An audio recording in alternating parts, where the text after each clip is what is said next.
Welcome to my top 10 free agents prediction video. I'm going to give you 5 finalists in this one to cover my rear end and pick from those 5 to give you the one team that I think this player should sign with. As always, it doesn't mean they will, but they should. Be sure to hit that like if you're excited about the upcoming free agent hot stove season, and be sure to subscribe so you don't miss any of the upcoming off-season content. Let's get into it, and let's start with number 10 with Brandon Nimmo. We're looking at the top center fielder, maybe the top lefty bat available this offseason. The only lefty hitter in the class with a higher weighted on-base average this year was Jock Peterson. So, who are the finalists that fit for Nimmo?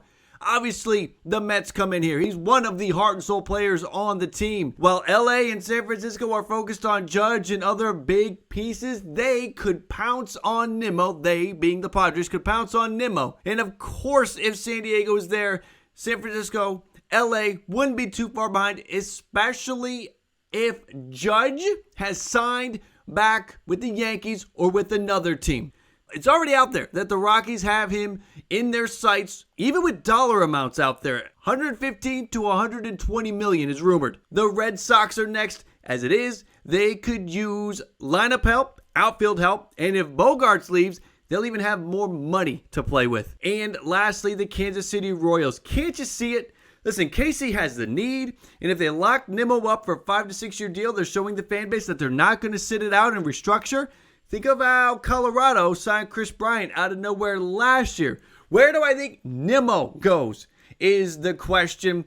Listen, with all of it being said, all of those players we just talked about, I think his value is highest in New York, and they are already showing that they are serious about bringing their key players back. So give me the Mets to bring not just Diaz back and maybe a couple other pieces, but also Brandon Nimmo. Next up, it's Willson Contreras. For the most part, it was a very good statistical season for Contreras, and although it could have been better, if not for some slumps around the trade deadline and late in the year, he's still going to be on a lot of teams' wish lists. The question is, will he decline the qualifying offer? And if so, will the list of teams shrink knowing they have to part with a pick? Let's talk about the 5 finalists. Obviously, he could end up back in Chicago. I also think the Yankees could be players for him. I see the Cardinals. Molina's walking away. I know there is a top prospect there, but you looking for a bat upgrade? There could be one right there with Contreras. I can also see the Giants maybe making a play. They want to add some offense this offseason. I know there's Joey Bart, but we live in a 2-catcher world these days. And I could also see the Houston Astros. Martin Maldonado is a free agent. Maybe they replace him with Willson Contreras. So, first off, rule out the Astros because I think they will probably bring Maldonado back. He handles that pitching staff so well. I don't think if there is a compensation attached to signing him that the Cardinals or Giants would ultimately make the play. But the Yankees and Cubs, it feels like it will come down to one of those teams. And now this really depends on how some of the dominoes fall. But I can see the Yankees, after everything they just went through, the way they exited the offseason, feeling the need to win this offseason, this would be, along with a few other moves, one way to win the offseason.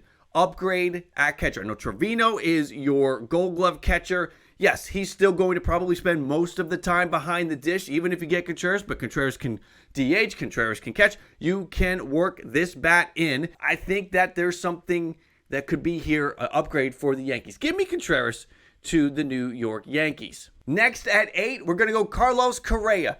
Don't get me wrong, Correa is a very talented shortstop. And between here and the number 3 spot on this ranking, it is tight. For those familiar with the power rankings, these numerical neighbors don't have a lot of real estate, if any, between them. Correa made it through the year without any lengthy IL stints and had a nice statistical year. The metrics, as you can see, love him. So good things coming from Correa out of the 2022 season, which is why he is going to be opting out. So where could he go? Obviously, he could end up back in Minnesota. The Cubs, I've been talking about it for a while. Just seems like there's a fit there. I know there's Horner and Madrigal, but I think you could maneuver some things. I think the Cubs could make sense. And obviously, you could see an upgrade there. You're looking at moving forward with the Cubs into your go-for-it window. Correa would be a nice add-on for that. You've got the White Sox could be in the mix for Correa as well. And the San Francisco Giants, it's already been put out there that the Giants could be going for Correa. And the St. Louis Cardinals could fit in there as well. Now, where's he going to go? Ultimately, I think it comes down to the two Chicago teams. I don't think Minnesota wants to run through that whole scenario again. I am going to go with the Chicago Cubs. Again, I think this is your statement to the baseball world that we are entering that 6, 7, 8 year window where we are going to expect to compete again. Yasei Suzuki and Marcus Stroman were brought in last offseason. You could bring in Carlos Correa and maybe another piece this offseason. The Cubs have money to spend. You maybe bring back Wilson Contreras. I think the Cubs make a statement with Carlos Correa. Number 7, it's Xander Bogaerts. Now, I give him the nod over Correa because of his defense. Look, the Red Sox could be staring an epic failure right in the face by letting the situation reach this point. Bogaerts is a complete player that half of the league will be targeting, and the Red Sox could have avoided this altogether. So who are the 5 finalists? Obviously, Boston has to be in there. They could bring him back if they get it right. The Chicago White Sox could be in the market. The Braves, I think, could be in the market, especially if Dansby Swanson does indeed leave. The Dodgers could be in the market if they lose Trea Turner and are looking to replace him, and maybe they lose out on the Aaron Judge sweepstakes. And the San Francisco Giants could be in the market if they're looking at Judge and they're looking at Turner and they're looking at Correa and those all fall through. Xander Bogaerts, if he's still there, is something that could be appealing. Ultimately, here's how I think this is going to go. I think San Francisco, again, is going in a different direction. I think they land somebody else. The Dodgers, I think, will land somebody else. The Braves will be an interesting situation. We'll talk about that as we keep going. The Red Sox, I don't have any hope in you. I'm sorry. They're not getting the situation. They know what Rafi Devers wants, and what Rafi Devers wants, he should get, but yet they're not working that out. Bogaerts, they have led to get to this point, so I don't have any faith that the Red Sox are going to get it done. So I believe that Xander Bogaerts will basically switch socks, and he'll be wearing White Sox in 2023 and moving forward. You move Tim Anderson to second base. You've got Bogaerts at short. You've got Anderson at second. This would be a great move for the White Sox. Let's go to number 6 and get away from the shortstops for a minute. I got Carlos Rodon here.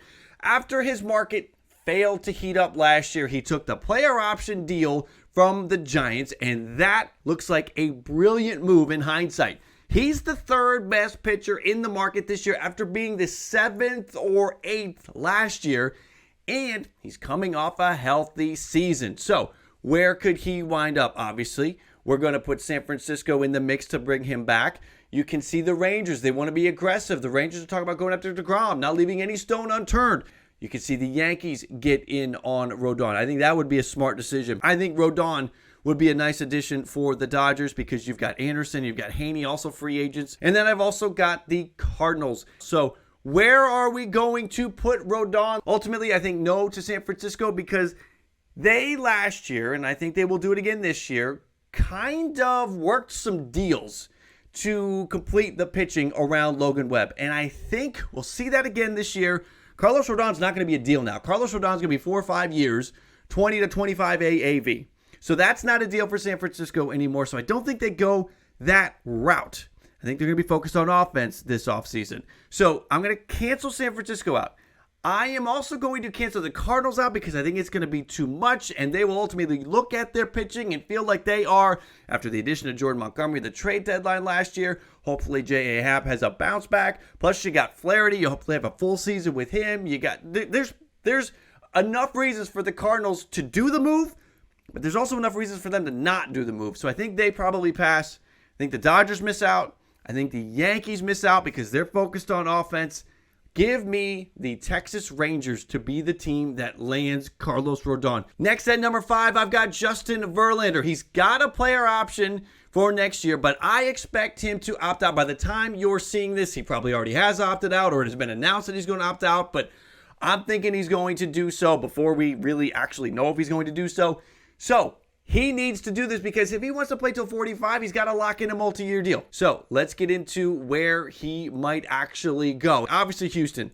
Toronto, it was close once in the past. The Yankees, if you want to make sure you can beat the Astros in the postseason, maybe take one of their pieces away. The Dodgers will be looking to add and bolster some pitching. The Angels always need pitching. This would be a very smart move for the Angels. I could also see the Padres, the Cardinals, the Braves, the Mets, the Phillies, the Rangers, the Giants, the Twins, the White Sox, the Rays, the Red Sox, the Orioles. Line them up, people. I think Justin Verlander will have and that's another reason why he should opt out. He will have a very healthy market this year. But where's he ultimately going to go? Again, we're looking for the path that has the clearest route back to the World Series. Is that with the Angels? No, it's not. Is that with the Dodgers? I think we can maybe table them and keep them in the conversation. Is that with the Yankees? Well, it depends. Which AL team does he feel better about? The Yankees, the Blue Jays, or the Astros? I think if he's looking at those three teams, he's probably going to pick the Astros. So it's between the Astros and the Dodgers for Verlander. And give me some home cooking, whatever you want to call it. I think he ends up back with the Houston Astros. Again, it will be a clear path, or not a clear path, but one of the clearer, cleaner paths back to the ALCS, the World Series, all of that, because at this point in his career, he's not going somewhere on a maybe we're going to win or we plan to win or any blue sky that is painted for him by any team that's hoping to use him as the piece that gets him over the hump. Number 4, I've got Dansby Swanson. We're back with the shortstops. He does so much, so well. It's kind of surprising that Atlanta, with their track record of locking in their young stars, didn't do it with Dansby. Is that a sign of things to come? We will see. But certainly there will be a lot of suitors. And again, this is another situation where dominoes, what happens before he signs could impact where he goes. But again, we're starting fresh here. The Braves certainly will be a team that will be looking to bring him back. We know that. I think the Dodgers, if Trea Turner is gone, give me San Francisco. San Francisco's been talked with Judge. They've been talked with Correa. They've been talked with Trea Turner. Why wouldn't they go to Swanson if those pieces are off the board? How about the Cardinals? Again, I feel like the Cardinals could make a splash. It is time to have a quick 30-second heart-to-heart on the Cardinals. This is hard look in the mirror time for the Cardinals. Do you think this team is World Series level contenders? And if you do, then forget everything that I have said about Cardinal splashes and everything I'm about to say about Cardinal splashes. But this team, I feel like they're kind of beating on the ceiling right now. So what's the best way to break through? A big-time offensive addition. And you could make room. You could make it work. And the last team on the board, it's the Chicago White Sox for what we basically talked about with Xander Bogaerts. Now, we gave the White Sox Bogaerts in the video, so we're not going to go with Dansby Swanson here, though, again, remember how dominoes fall. Here's the thing. Atlanta, I don't see it happening. It could, but this team has a track record of signing and locking up the young stars. It didn't happen here. It might be too late, so I have a feeling it's just not going to happen. You could move on with Vaughn Grissom. Things could be good. I don't see the Dodgers. I think they go in another direction, which we're going to talk about in a moment. The Cardinals, ultimately, even though I'm pushing and talking about why it would be good and what the splash could be, I think they won't do it. So give me the San Francisco Giants for Dansby Swanson. Number 3, I've got Trea Turner. What a year it was for Trea. 20-plus homers, 20-plus steals, an OPS over 800, 100-plus runs, 100 RBI. You can see what he can do when the right bats are around him. Defensively, he'll give you a solid effort and make some nice plays. Not the kind of plays you get from Swanson or Bogaerts, but he'll play a good shortstop for you. So where could he go? Who are the 5 teams? The Dodgers have to be in play. The Phillies, I think, are going to be in play. There's talk about maybe Swanson wants to go back to the East Coast. You've got the Giants already have been brought up in Trea Turner rumors. You've got the Braves. If Dansby Swanson, like we just talked about, walks and goes somewhere else, maybe Atlanta is in play. And then I've also got the Cardinals. So where are we going to put Trea Turner? As much as I like the Cardinals idea, I think it's too much of a long shot, so I'm not going to go that far. The Braves, we just talked about it. I think they don't get Dansby Swanson back. very good chance that they are moving in a direction with Vaughn Grissom, and they are bringing in other pieces. The Giants, in our video, we went Dansby Swanson, so it's between the Phillies and the Dodgers, and I ultimately think the way this will go, if it comes down to those two teams, that it will be back with the LA Dodgers. They have the money. If they're not going to get a couple of the free agents that we're about to talk about, and spoiler alert, I don't think they will, in the end, this will be their big, you can't call it a splash because they've already had him, but this will be the big spend that they will make out of this top free agent crop. They will bring Trea Turner back. Next at number 2, it's Jacob deGrom. Only 12 starts this year, 11 during the regular season and 1 in the postseason, but he showed that he still has that dominant force and will be the best pitcher on the market once he officially opts out of his deal. So where could he go of all of the potential suitors for deGrom? Obviously, the Mets have to be considered a favorite, right? The Yankees have to be considered. The Braves have a claim there, a stake, a reason why they make sense. The Dodgers and the Rangers. It obviously continues beyond deGrom. You're beyond these 5. You could go deeper. You could add the Blue Jays. Word is that the Blue Jays front office has been given the okay to go get a pitcher like deGrom. I think that's still unlikely, so that's why they're not in my top 5. But who is actually going to get him? Where does he actually go out of these 5? Again, I don't think the Rangers end up winning out.